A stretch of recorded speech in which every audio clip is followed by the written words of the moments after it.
We've introduced new dynamic colour controls to our brush engine, allowing you to have unprecedented levels of control as well as total creative freedom over your brush strokes. Previously, a brush stroke in Mari was made up of multiple splats of the brush tip to create a single stroke and used as a mask to project a single colour. Now, artists have the ability to change the colour of each brush tip splat, allowing for highly stylised, unique strokes.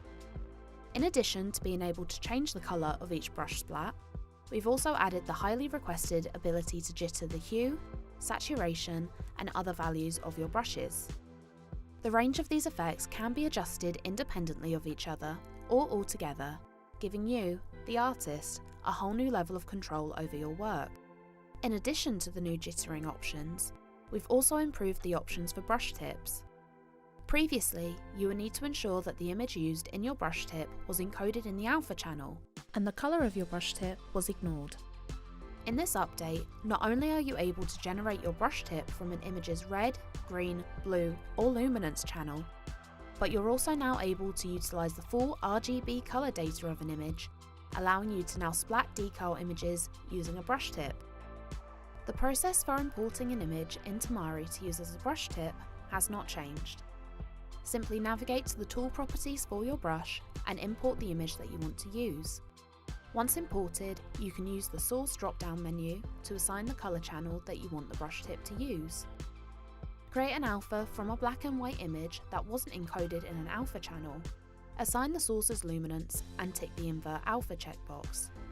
This allows Mari to read black and white images as an alpha, allowing you to use logos or decals as brushes. To create a brush tip from a coloured image, assign the source of the imported image to RGBA. This allows you to use a coloured image as a brush tip, and the colours contained in the image will be applied as paint. When working with coloured images as a brush tip, your foreground colour assigned to the paintbrush is used to multiply colour variance to your brush tip. To ensure colours painted on your model with an image-driven brush tip match the original image, make sure that your foreground colour is set to white.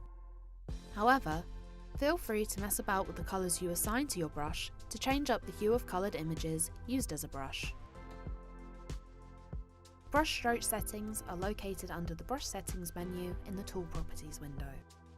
From here, you can control the opacity, flow, colour, hue, saturation, and much more of your brush. All the options related to colour have almost identical settings, so let's take a look at them and what they do. So, when jitter is enabled, your brush will blend between the foreground and background colours assigned to your brush. There are two ways that you can jitter between colours: per stroke and per tip.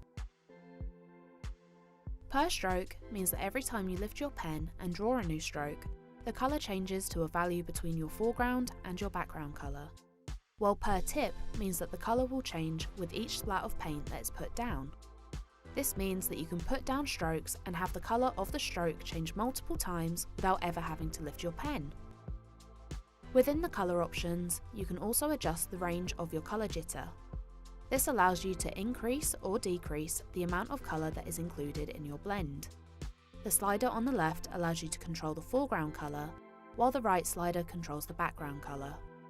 The last setting is Pressure Blend. This option allows you to control which colour is painted depending on how much pressure you use when you put down a stroke. The more pressure you use, the closer to the foreground colour your paint place will be, while the less pressure you apply, the closer to the background colour the paint place will be. Pressure can also be adjusted as you draw a stroke, allowing you to be able to paint gradients between two colours quickly and easily. Hue, saturation and values effects can also be used in tandem with colour effects, and the jitter settings can be set independently of each parameter. For example, this means that you can have your hue jittering per tip while the colour jitters per stroke, leading to some really cool colour variance every time you put down paint. The colour possibilities within the new brush engine are endless, so we encourage you to have a play around and see what you can create. To clear any colour settings applied to your brush, hit the Clear Brush Value Settings button located at the top of the Brush Settings window. All settings that impact the shape of your brush, such as rotation, radius or tilt, can also now be cleared by pressing the Clear Brush Shape Settings button. We hope you enjoy this new feature, and happy painting!